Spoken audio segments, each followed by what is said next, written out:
Hello friends, welcome to R N educational academy. This is सरिता।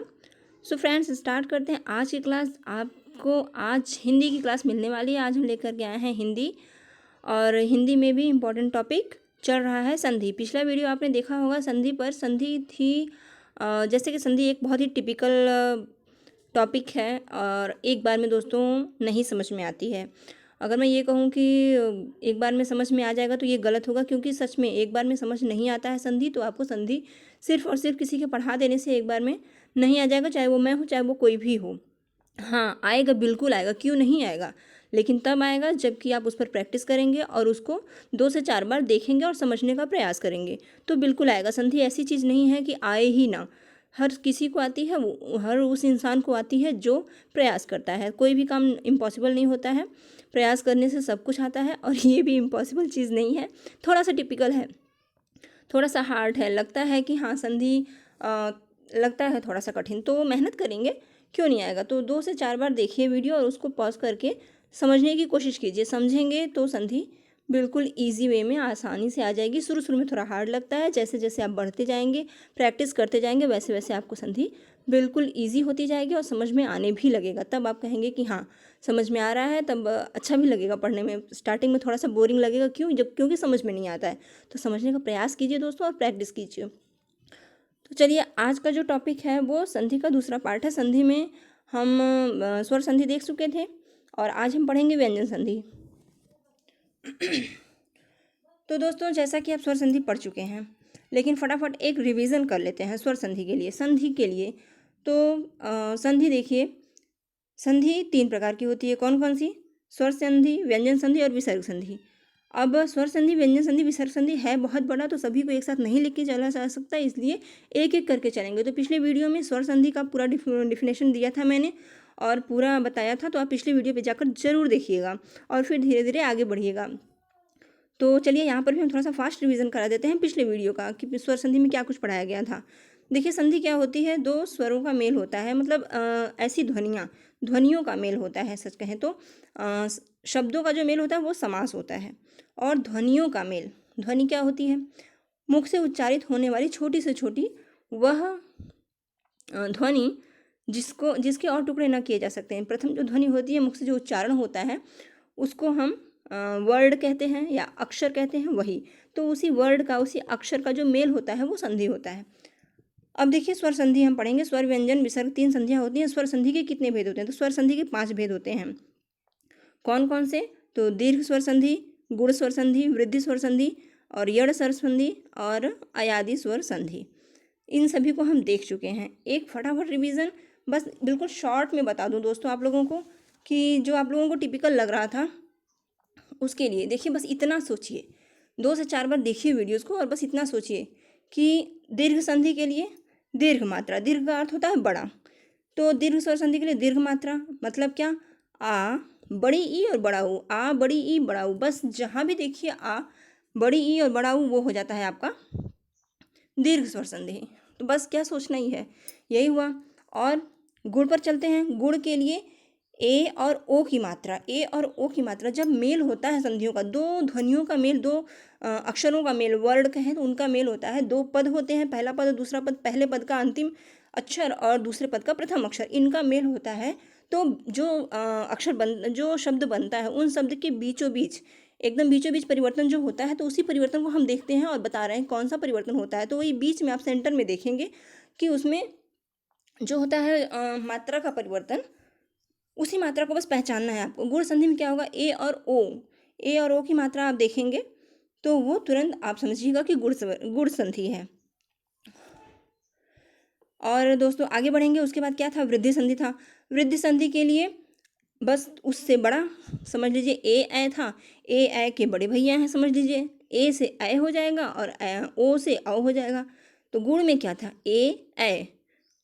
ए और ओ, sorry, ए और ओ। तो वृद्धि में क्या हो जाएगा? ए और औ, ए और औ की मात्रा जहाँ देखिए वहाँ आपका हो जाएगा वृद्धि संधि। अब आगे आता है आपका यड़ संधि। यड़ संधि में क्या? सिर्फ और सिर्फ, कितना ईजी तो है, एक अधूरा शब्द उसमें ज़रूर रहेगा, एक अधूरा शब्द ज़रूर रहेगा आप किसी भी शब्द में। उसके साथ साथ वो अधूरा शब्द रहेगा तो किसके साथ रहेगा? बस 3 अक्षर य व र, य व र, इन्हीं 3 अक्षरों के साथ जब मेल होता है एक अधूरे शब्द का तो बनता है आपका यड़ संधि। उसके बाद आखिरी है आपका अयादि संधि। अयादि संधि में जब हम बोलते हैं, उच्चारण करते हैं तो अय आव ऐसी ध्वनि निकलती है, और अन्वय भी करेंगे, जो संधि विच्छेद होता है उसमें जो परिवर्तन होने पर जो शब्द मिलता है उसका अन्वय भी आप करेंगे तो आपको मिलेगा अय आय अव आव। तो देखिए शयन नयन पाय पावक ये सब क्या है, शयन अन अय अय अन्वय करने पर आ रहा है। तो इस तरीके से समझेंगे, थोड़ा टिपिकल है दोस्तों, तो मेहनत कीजिए, प्रैक्टिस कीजिए, 2 से 4 बार वीडियो को देखिए, पॉज करके प्रैक्टिस कीजिए तो आपको बिल्कुल डेफिनेटली आ जाएगा। तो आज ये पिछला वीडियो का मैंने सोचा कि रिवीजन ज़रूरी है, ये रिवीजन मैंने करा दिया। अब आगे बढ़ते हैं आज की टॉपिक पर, व्यंजन संधि। देखेंगे दोस्तों आज की टॉपिक व्यंजन संधि। देखिए पहले परिभाषा समझिए, व्यंजन संधि क्या है। तो संधि के बारे में बता ही चुकी हूँ, अब चलिए व्यंजन संधि पर। देखिए व्यंजन वर्णों के व्यंजन या स्वर में मिलने से होने वाले विकार या परिवर्तन को हम व्यंजन संधि कहते हैं। अब दोस्तों समझिएगा यहाँ पर, देखिए स्वर संधि क्या होता है, स्वर से स्वर का मेल होता है तो स्वर संधि होता है। अब व्यंजन संधि में पहला पद जो होगा उसका अंतिम अक्षर व्यंजन ही होगा। ये ध्यान दीजिएगा, पहले पद का अंतिम अक्षर व्यंजन ही होगा, और दूसरे पद का जो प्रथम अक्षर होता है वो स्वर भी हो सकता है, व्यंजन भी हो सकता है। मोस्ट इंपॉर्टेंट, बस इतने में ही सब कुछ है। बदलाव कहाँ होंगे, कैसे होंगे, ये मैं बताती हूँ अभी, लेकिन पहले ये ध्यान दीजिए पहचानेंगे कैसे कि ये व्यंजन संधि है। तो पहले पद का दो पद का मेल दो अक्षरों दो शब्दों का मेल होता है इसमें, तो 2 अक्षरों में परिवर्तन होता है, ध्वनियों का मेल होता है। अब देखिए व्यंजन वर्णों के व्यंजन या स्वर में मिलने से, देखिए आपके सामने दिख रहा होगा 2 पद, चलिए हम एग्जाम्पल से ही बताते हैं। देखिए दिख रहा है आपको दिक धन अंबर, हो गया दिगंबर। अब देखिए यहाँ है, ये है जो है ये पहला पद है, ठीक। अब ये जो है ये दूसरा पद है। पहले पद का ये जो आखिरी अक्षर है क्या है, क है। क में हलंत लगा हुआ है, क में अगर हलंत लगा हुआ है तो क क्या होगा, हलंत लगा हुआ है, इसलिए क जो है ये व्यंजन है। क्योंकि स्वर स्वतंत्र होता है, व्यंजनों के साथ स्वरों की आवश्यकता पड़ती है। व्यंजन स्वतंत्र नहीं होते, व्यंजन बगैर स्वर के नहीं होते हैं। तो यहाँ पर देखिए हलंत लगा है तो ये व्यंजन है, और स्वर इसमें जुड़ जाता है तो हलंत नहीं लगाया जाता, ठीक है। तो ये दिक इसलिए लिखा हुआ है, क तो व्यंजन है हम समझ रहे हैं, लेकिन हलंत लगा हुआ है इसलिए क्योंकि आगे देखिए आपको अ मिल रहा है, अंबर जो मेल हो रहा है वो स्वर से मेल हो रहा है, स्वर से मेल हो रहा है, इसीलिए यहाँ पर हलंत लगा हुआ है, ठीक है। तो यहाँ पर आप देखेंगे दिक पहले पद में क मिला, आपको व्यंजन मिला, व्यंजन शब्द मिला, तो आप जान जाएंगे कि ये व्यंजन संधि ही है, ठीक है। अब उसका जो बनेगा, जो मेल होने पर जो परिवर्तन होगा वो कैसे हो रहा है। अब क की जगह पे ग क्यों हो रहा है, क्योंकि लिखा तो है दिकंबर नहीं लिखा है, दिगंबर लिखा है, तो ये कैसे हो रहा है ये समझिएगा। देखिए कुछ रूल हैं जो कि अगर कहें देखिए कि पहला पद होता है व्यंजन और दूसरा पद स्वर या व्यंजन दोनों हो सकता है, ठीक है। स्वर भी आए तो भी व्यंजन संधि बन सकती है, व्यंजन भी आए तो भी व्यंजन संधि बन सकती है। आप ध्यान देंगे पहले पद में व्यंजन होना आवश्यक है, ठीक है। अब यहाँ पर एक हम आपको बता दें कि देखिए 5 वर्ग होते हैं, क वर्ग, च वर्ग, ट वर्ग, त वर्ग, प वर्ग, ठीक है। ये आप सभी जान रहे होंगे, मैं इसी हिसाब से पढ़ा रही हूँ दोस्तों कि बेसिक नॉलेज स्वर और वर्ग जो हैं ये आपके स्पर्श व्यंजन ये सब आपको पता होगा। नहीं चलिए एक वीडियो में वो सब भी बता देंगे, बट आप लोग तैयारी कर रहे हो तो बेसिक नॉलेज तो होना चाहिए। चलिए फिलहाल सब कुछ लेकर चलते हैं। क वर्ग, च वर्ग, ट वर्ग, त वर्ग, प वर्ग, ये 5 वर्ग होते हैं। क वर्ग में क से लेके अंग तक, इसी तरह च वर्ग में च से इ तक, इसी तरह से ये 25 होते हैं। जो कहते हैं ना संस्कृत में कादयो मावसाना, क से लेके म तक 25 होते हैं, तो वही। अब ये जो क च ट त प ये 5 वर्ग हैं, इनका देखिए आपको बताऊं होता क्या है। यदि पहले शब्द के अंत में किसी वर्ग का पहला अक्षर आए, किसी भी वर्ग का, क का पहला अक्षर, च वर्ग का पहला अक्षर, ट वर्ग का पहला अक्षर, त वर्ग का पहला अक्षर या प वर्ग का पहला अक्षर, किसी वर्ग का पहला अक्षर आए और दूसरे वर्ग में कोई स्वर हो, चाहे वो या फिर व्यंजन हो, तो तीसरा हो वर्ण हो, चौथा वर्ण हो, या अंतस्थ व्यंजन आए, तो संधि में प्रत्येक वर्ग का तीसरा हो जाता है, ठीक है। प्रत्येक वर्ग का तीसरा हो जाता है। इससे मतलब आप समझ रहे हैं। देखिए बस यही थोड़ी सी चीज़ समझनी है। अगर क वर्ग है तो क का तीसरा क्या होगा, क ख ग होगा। ऑब्वियसली अगर ग होगा तो आपको दिख रहा है क से यहाँ पर दूसरे अक्षर में जब यहाँ पर परिवर्तन हुआ तो यहाँ क से ग बन गया। ठीक है, तो दिक प्लस अंबर बराबर हो गया दिगंबर। इसी प्रकार दिक प्लस गज बराबर क्या हुआ, दिग्गज। अब यहाँ आप देखेंगे यहाँ एक ग तो है ही, तो ये जो दूसरा ग है ये आधा क्यों है, इसलिए क्योंकि क में हलंत लगा हुआ है, तो हलंत जो है अपूर्ण है ना, स्वयं में अपूर्ण है, तो आधा ही बनेगा यहाँ पर। ठीक है, यहाँ पर देखिए दिक प्लस भ्रम, क ही है तो क का तीसरा होगा क्या होगा, ग होगा, दिग्भ्रम। दिक प्लस दर्शन, जहाँ क देखिए वहाँ ग होगा। अब यहीं पे बताइए अगर च होता तो क्या होता, च के तीसरे वर्ग में हम चले जाएंगे, च छ ज, च से जो भी बनेगा वहाँ ज हो जाएगा। ठीक है, तो चलिए इस तरह से देखते हैं। वाक प्लस ईस बराबर वागीश, देखिए ग मिला। वाक प्लस जाल बराबर वाग जाल, देखिए ग मिला। वाक प्लस दान बराबर वागदान।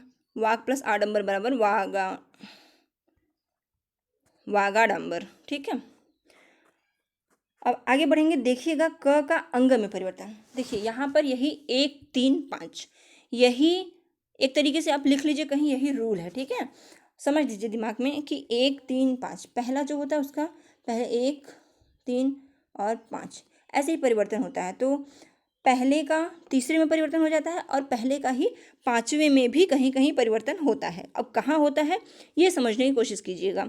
अभी तो आपने देख लिया पहले का तीसरे में परिवर्तन, क है तो ग बन गया, च होगा तो ज बनेगा, च छ ज हो जाएगा। ठीक है, और ट होगा तो ट ठ ड बनेगा, त होगा तो त थ के बाद द बनेगा, और प होगा तो ब बनेगा। ठीक है, इसी तरीके से बनता है।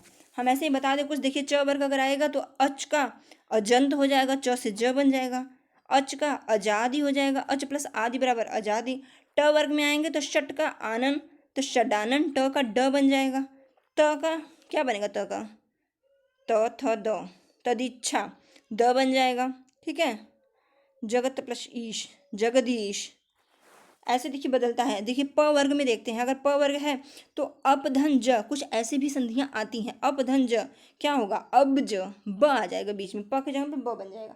चलिए आगे हम दिखाएंगे आपको, फिलहाल अभी यहाँ समझिए जो यहाँ पर है।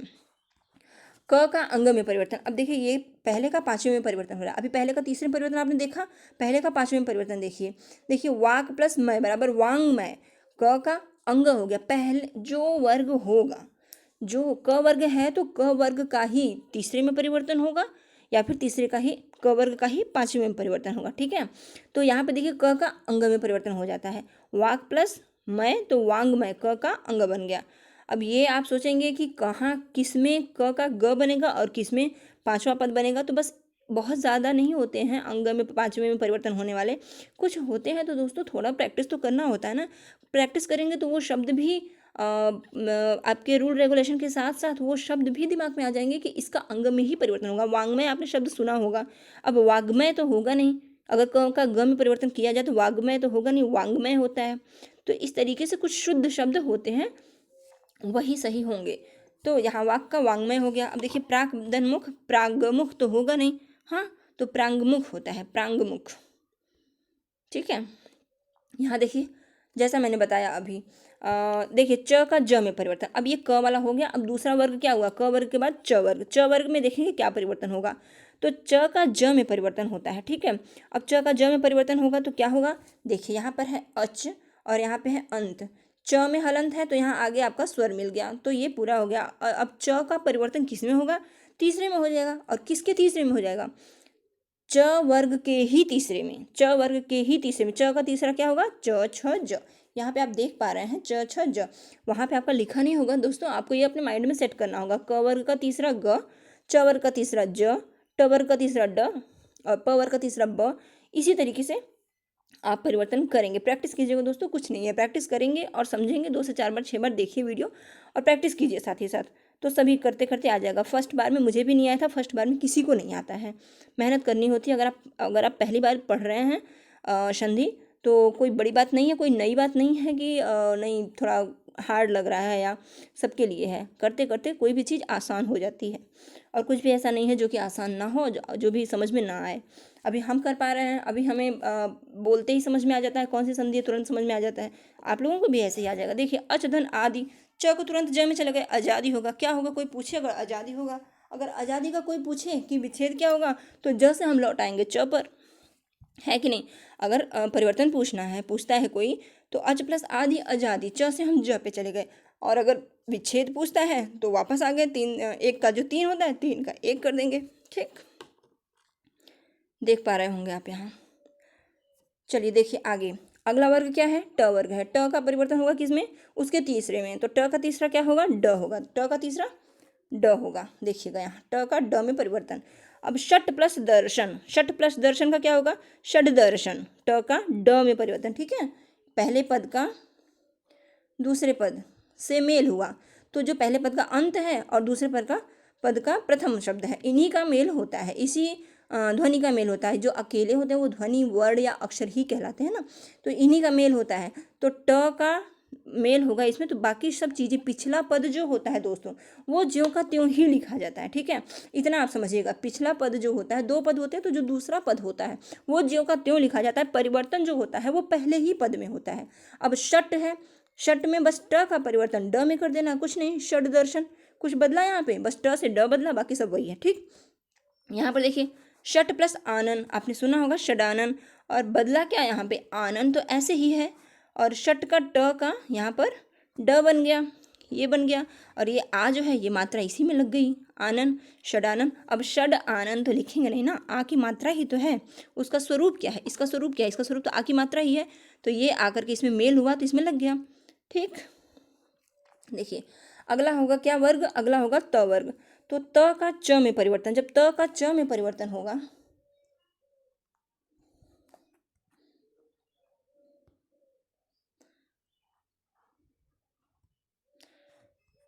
देखिए त का च में परिवर्तन।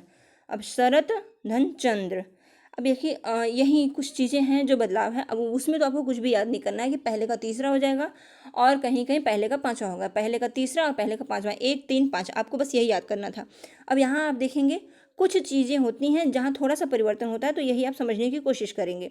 देखिए त का च में परिवर्तन, अब आप सोचेंगे त थ द, त का द में परिवर्तन क्यों नहीं हो रहा है। ठीक है, तो ये देखिए आप कि शरत है, त लिखा हुआ है, प्लस चंद्र है, चंद्र। ठीक है, तो चंद्र आपका जैसा मैंने बताया पिछले अभी कि पिछला पद जो होता है, दूसरा पद जो होता है वो वैसे का वैसा ही रहता है। और बस यहाँ पर ये समझने की बात है कि जो दूसरा पद वैसे का वैसे ही रहता है, उसी दूसरे पद का जो प्रथम अक्षर है, प्रथम अक्षर, प्रथम ध्वनि जो है, वही उसी में मतलब परिवर्तन हो ही जाता है। तो च है, त का च में परिवर्तन हो रहा है, तो शरत चंद्र है तो त का च बन जाएगा। वो हलंत लगा हुआ है त में, तो वो आधा ही च बनेगा। तो शरत प्लस चंद्र बराबर शरत चंद्र। कैसे लिखेंगे हम, इस प्रकार शुद्ध लिखेंगे, शरत चंद्र, आधा च। उतधन चारण बहुत ही पॉपुलर है और आप लोग बहुत बार लिखे पढ़े हैं, देखे हैं आप, और कई बार आया भी है। तो त का च बन जाता है, उच्चारण। अब दोस्तों कुछ चीज़ें होती हैं, अभी हम ये नहीं कह सकते कि नहीं त थ द होगा तो उच्चारण हम लिखेंगे। ठीक है, शुद्ध क्या है, उच्चारण होता है, तो उसी के अकॉर्डिंग रूल बन गए हैं कि त का च में भी परिवर्तन होता है। इसी के लिए, बस इसी चीज़ को समझने के लिए प्रैक्टिस की ज़रूरत होती है। कुछ एक ही ऐसे शब्द होते हैं जो कि प्रैक्टिस जिनको चाहिए होता है वो वैसे होते ही हैं, उन पर उनका रूल ही वैसे बना हुआ है कि इनका यही होगा, त का च में ही परिवर्तन होगा। ठीक है, तो यहाँ देखिए उतधन छेद बराबर उच्छेद। अब त का च बना, क्या हो रहा है, हर जगह कुछ भी है पिछला पद वही लिखेंगे, साथ ही साथ बस त का च हो जा रहा है। ठीक है, त का च हो जा रहा है। तो देखिए उत धन छेद उच्छेद, उत धन श्वास उच्छ्वास। ठीक, अब देखेंगे आप त का ज में परिवर्तन, उत धन ज्वल उज्ज्वल। उज्ज्वल शब्द आप जानते हैं कैसे लिखा जाता है दोस्तों, मोस्ट इंपॉर्टेंट। देखिए हम वर्तनी का एक चैप्टर लेकर के आएंगे, जिसमें एक टॉपिक एक वीडियो बनाएंगे जिसमें कि वर्तनी, शुद्ध वर्तनी आप लोग प्रैक्टिस कीजिएगा। शुद्ध वर्तनी आना बहुत ज़रूरी है। संधि के लिए भी, संधि विच्छेद अगर आप करते हैं, कई ऑप्शन दिए हुए हैं, उसमें अगर आप शुद्ध जान रहे हो तो आप सही कर पाओगे, क्योंकि वहाँ पे कन्फ्यूजन होने का चांस तभी रहता है जबकि आपको शुद्ध और अशुद्ध का पता ना हो। तो मात्रा और वो लिखा कैसे जाता है ये पता आपको होना चाहिए। तो देखिए यहाँ त ही एक ऐसा चीज है दोस्तों, यहाँ पे देखेंगे त ही एक ऐसा है जिसका परिवर्तन हो रहा है। देखिए त का च में परिवर्तन, त का ड में परिवर्तन, त का ज में परिवर्तन। बाकी अभी तक आपको जो भी मिले उनका सबका पहले का तीसरा और पहले का पांचवा हो जा रहा था। क में ही हुआ था बस वांग्मय क का पांचवें में परिवर्तन, पहले का पांचवें में परिवर्तन, और बाकी सबका तो पहले का तीसरे में ही परिवर्तन है। ज़्यादातर आपको मिलेगा पहले का तीसरे में परिवर्तन। पहला पद व्यंजन दिखे और दूसरा पद जैसे का तैसे रहेगा। व्यंजन जो पद दिखा है उसका पहले पद का तीसरे में परिवर्तन हो जाता है, जस्ट उसी वर्ग का तीसरा, ठीक, कोई दूसरा नहीं, उसी वर्ग का तीसरा। क है तो क वर्ग का तीसरा, च है तो च वर्ग का तीसरा। मोस्ट इंपॉर्टेंट याद करने की बात है त और त का ज़्यादा इंपॉर्टेंट है। त का च में परिवर्तन होता है, त का ज में भी परिवर्तन होकर कुछ शब्द बनते हैं व्यंजन संधि के लिए। तो देखिएगा ध्यान से, याद कीजिएगा। त का ज में परिवर्तन होगा तो बनेगा उत धनज्वल बराबर उज्ज्वल।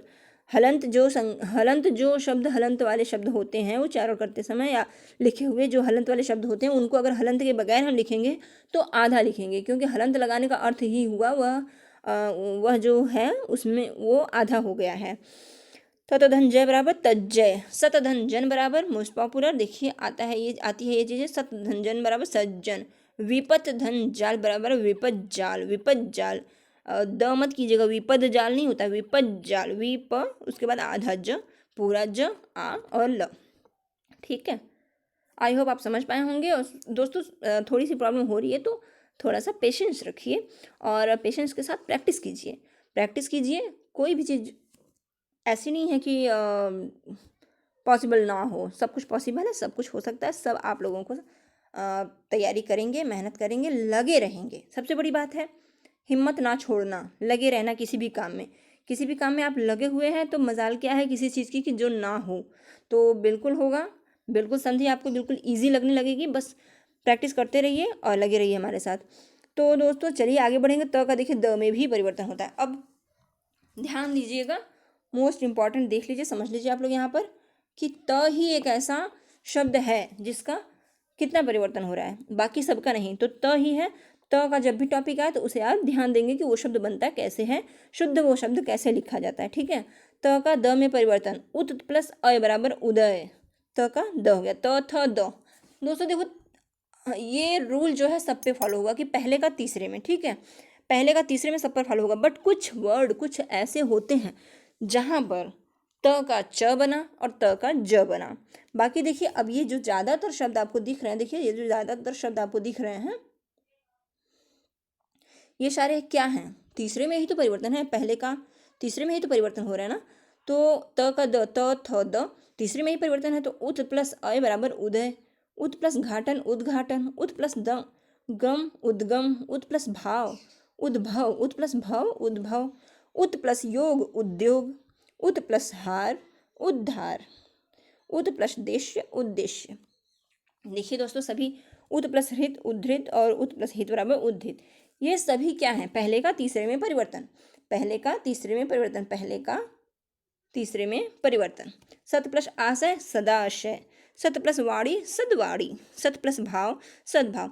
दोस्तों मैं बिल्कुल छोटा से छोटा भी वीडियो बना सकती हूँ, सिर्फ मोस्ट इंपॉर्टेंट दो दो ठो आपको बस दो एग्जाम्पल दे दूँ और आगे बढ़ जाऊँ। छोटा वीडियो आप लोग देखोगे निकल जाओगे, शायद ज़्यादातर लोग देख भी लेंगे क्योंकि छोटा सा है। बट समझ में तो मुझे नहीं लगता कि सिर्फ दो वो क्या कहते हैं एग्जाम्पल देख के समझ में कुछ आने वाला है, प्रैक्टिस करने के लिए कुछ चाहिए ना, तो इसलिए मैं ज़्यादा लेकर के आती हूँ। टाइम लगे तो लगे, आई डोंट केयर कि कोई देखेगा नहीं देखेगा, बट मैं ये जानती हूँ कि जो पढ़ने वाले दोस्त होंगे वो ज़रूर रुकेंगे और वो पूरी तरीके से देखेंगे। तो आपको अपना फ्यूचर बनाना है, आपको पढ़ना है, तो आप टिकेंगे, रुकेंगे, स्किप नहीं करेंगे और आप पूरा देख करके समझने का प्रयास करेंगे। 2 से 4 बार देखेंगे, पॉज कर करके उसको देखेंगे कि हुआ कैसे है। और आप जहाँ पर भी ढेर सारे एग्जाम्पल्स मिल जाते हैं वहाँ पे प्रैक्टिस बन जाती है। तो इसलिए मैं ढेर सारे एग्जाम्पल लाती हूँ, समय लगे तो नो प्रॉब्लम, बैठिएगा और देखिएगा, प्रैक्टिस कीजिएगा। देखिए सत प्लस आशय सदाशय, इसी प्रकार देखिए सदवाड़ी, द में परिवर्तन सद्भाव, द में परिवर्तन क्या हो रहा है, त का द में परिवर्तन जगत आनंद जगदानंद, ठीक। उत प्लस हत उद्धत, उत प्लस यान उद्यान, उत प्लस हरण उद्धरण, ठीक है। देखिए उत प्लस हारक उद्धारक। अब देखिए थोड़ा सा आप कंफ्यूज होंगे। देखिए त का न में परिवर्तन, तो आप क्या क्या पाए, चलिए यहाँ समझते हैं, ठीक है। त का च में परिवर्तन, ज में परिवर्तन, द में तो होता ही है क्योंकि ये तीसरा है, ठीक है। अब देखिए न में परिवर्तन, त का न में भी परिवर्तन। तो यही चार चीज़ें हैं जो आपको याद करना है। त का परिवर्तन च, ज, द और न में होता है। द आपके सभी रूल के साथ फॉलो करता है क्योंकि तीसरे में परिवर्तन होता ही है व्यंजन संधि में। पहले का तीसरा हो जाना, पहले का तीसरा हो जाना, कहीं कहीं है जो क का अंग बन जाता है, मतलब पहले का पांचवा बन जाता है। अब बाकी जब त वर्ण में आएंगे तो आप थोड़ा सा ध्यान देंगे कि त का च भी बनता है, त का ज भी बनता है और द तो बनता ही बनता है, त का न भी बनता है। तो न कैसे बनता है आइए देखते हैं। उत प्लस नति उन्नति, बिल्कुल यहाँ पे देखिए उत प्लस नति उन्नति, उत प्लस न उन्नव। तो दोस्तों आप जानते हो ना कि उन्नति, उन्नति एक सार्थक शब्द है, उन्नति होती है एक शब्द। उत प्लस नति आपको कोई कहे और आप जानते हैं पहले का तीसरे में परिवर्तन होता है, ठीक है। तो त का आप सोचेंगे त थ द, तो उदनति तो आप लिखेंगे नहीं, कभी भी नहीं लिखेंगे। उदनति होता है क्या, नहीं। उदन होता है, नहीं। उदनायक नहीं, महद नाम नहीं। उन्मत्त, देखिए उत्मत्त लिखा है तो उन्मत्त बनेगा। उद्मत्त तो आप लिखेंगे नहीं। तन्मय लिखेंगे, तदमय तदमय तो लिखेंगे नहीं। तो ऐसे ही आप बिल्कुल आराम से कर लोगे क्योंकि आप ये जानते हो कि कहाँ कौन सा शब्द है जो शुद्ध है, किस प्रकार से ये यूज होता है। तो ठीक है, बस यहाँ कुछ नहीं है। त का न में परिवर्तन है, उत प्लस नायक उन्नायक, उत प्लस नाम महत प्लस नाम महन नाम, उत प्लस मत उन्मत्त, तन्मय, सत प्लस मार्ग। देखिए इंपॉर्टेंट है ये सब, सन्मार्ग, और जगत प्लस नाथ आता है जगन्नाथ, ठीक है। आई होप ये आप समझ पाए होंगे। अब ये चीज़ें देखिए अब आएंगे, ये मोस्ट इंपॉर्टेंट है। अब यहाँ पे क्या बदलाव होता है, देखिए म जो है पंचमाक्षर होता है। अब इसका क्या होता है कि अनुसार में परिवर्तित हो जाता है, ठीक है। जहाँ म लिखा होगा जब उसका परिवर्तन होगा, मेल से जब परिवर्तन होगा तो वहाँ पे अनुस्वार यूज करेंगे हम, बिंदी जो होता है उसे यूज करेंगे। तो होगा क्या, सम प्लस गम बराबर संगम। बहुत ही इजी है। जहाँ पर भी आपको पहले पद के अंतिम अक्षर में आपको म दिखाई दे हलंत लगा हुआ, तो उसका जब आप बदलाव करेंगे, जब परिवर्तन होगा दूसरे पद से, जब उसका मेल होगा तो क्या बनेगा, म का अनुस्वार बन जाएगा। अनुस्वार होता क्या है, माथा भरने पर माथे के ऊपर एक बिंदी होती है। तो सम का संगम हो गया, सम प्लस योग संयोग, सम प्लस लाभ समलाभ, सम प्लस वाद संवाद, सम प्लस सार संसार, सम प्लस चार संचार, सम प्लस कार संस्कार, सम प्लस कार संकार। संकार मत कीजिएगा दोस्तों, देखिए सम प्लस कार संस्कार, ठीक। सम प्लस यम संयम, सम प्लस रक्षक संरक्षक, सम प्लस वत संवत, सम प्लस शय संशय। क्या हो रहा है, म का अनुस्वार में परिवर्तन, म का अनुस्वार में परिवर्तन। म लिखा होगा, पहले पद का जो अक्षर है, ध्यान दीजिएगा, फिर से बता रही हूँ, पहले पद का जो दो पदों का मेल होता है तो पहला पद प्लस दूसरा पद, उसके बाद परिवर्तन होता है। तो पहले पद में म लिखा दिखाई देगा आपको अंतिम अक्षर में, तो आपका जो परिवर्तन हो जाएगा वो अनुस्वार में एक बिंदी लगती है, उसमें आपका अनुस्वार हो जाएगा। सम प्लस हार संहार, सम प्लस कृति संस्कृति, स्वयं प्लस वर स्वयंवर, ठीक। अगला बदलाव देखेंगे क्या है, म का न में परिवर्तन। देखिए म जो होता है इसका दो, ठीक है। त का आपने याद कर लिया, त का च में, त का ज में, त का द में तो होता ही है सबका, एक से 1 3 5 आपको याद ही है। और त का जो है किस में हुआ, च में, ज में, द में और न में। अब म का जो है, म का भी अनुस्वार में हो जाएगा और न में हो जाएगा। ये पंचमाक्षर जो होते हैं, म का अनुस्वार हो जाएगा और म का न में भी परिवर्तन से कुछ शब्द बनते हैं। तो देखिएगा क्या शब्द बनता है, संतोष। सम प्लस तोष है वही ना, संतोष। अब आप ऐसे भी लिखते हो जैसे कि म का अनुस्वार में बदल, लेकिन अब चीज़ें ऐसे भी लिखी जाती हैं, इसलिए ये दिखाना इम्पॉर्टेंट था। तो देखिए सम प्लस तोष, अगर हम बिंदी लगा के भी लिख सकते हैं और लिखते ऐसे भी हैं संतोष। तो यहाँ न में भी परिवर्तन होता है। अगर इस तरीके से आएगा तो आप गलत नहीं करेंगे, ये भी सही है, ठीक। सम प्लस धान बराबर संधान को, चाहे आप अनुस्वार लगा कर लिखिए या फिर आधा न लगाइए। सम प्लस देश संदेश, और आपका मोस्ट इंपॉर्टेंट जो कि चल रहा है, सम प्लस धी बराबर संधि। ये संधि जो है ऐसे भी लिखी जाती है और आधा न लगाकर भी लिखी जाती है। तो म का जो परिवर्तन होता है वो अनुस्वार में या फिर न में परिवर्तन होता है। तो ये थी आपकी व्यंजन संधि दोस्तों। आई होप आपको समझ में आया होगा, कुछ तो समझ में ज़रूर आया होगा, पूरा तो समझ में किसी को नहीं आता है फर्स्ट बार में। तो आपको बिल्कुल भी निराश होने की ज़रूरत नहीं है, 2 से 4 बार देखिए और बने रहिए हमारे साथ।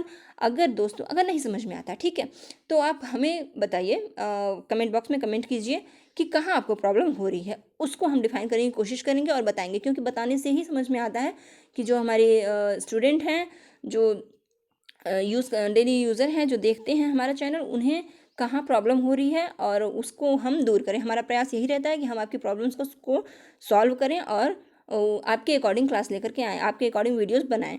तो दोस्तों बस आज के लिए इतना ही। ये व्यंजन संधि था। आगे हमारा जो टॉपिक होगा विसर्ग संधि होगा, तो देखिएगा दोस्तों, प्रैक्टिस कीजिएगा, मोस्ट इंपॉर्टेंट। ओके, प्रैक्टिस ज़रूर कीजिएगा। प्रैक्टिस करेंगे और 2 से 4 बार देखेंगे तो संधि बहुत ईजी हो जाती है, पर अभ्यास से। क्योंकि संधि आसान चीज़ नहीं है कि संधि बस देखे एक बार और आ गया। तो संधि पर थोड़ा सा मेहनत करना होता है। तो दोस्तों मेहनत कीजिए, ऑल द बेस्ट, बिल्कुल आपको संधि आ जाएगी। आज के लिए बस इतना ही दोस्तों। कमेंट करके बताइएगा कैसा रहा क्लास और क्या प्रॉब्लम है आपको, क्या सोल्यूशन करने की ज़रूरत है, वीडियो में हम और कुछ क्या सुधार कर सकते हैं। और दोस्तों सब्सक्राइब ज़रूर कर लीजिए और आगे जो वीडियोस मिलते हैं उनको पाने के लिए नोटिफिकेशन बेल को ऑन कर दीजिए, ऑल पर टच कर दीजिए कि सारे वीडियोस आपको मिलते रहें। ओके फ्रेंड्स, आज के लिए बस इतना ही। अगले टॉपिक पे फिर मिलते हैं विसर्ग संधि के साथ। धन्यवाद।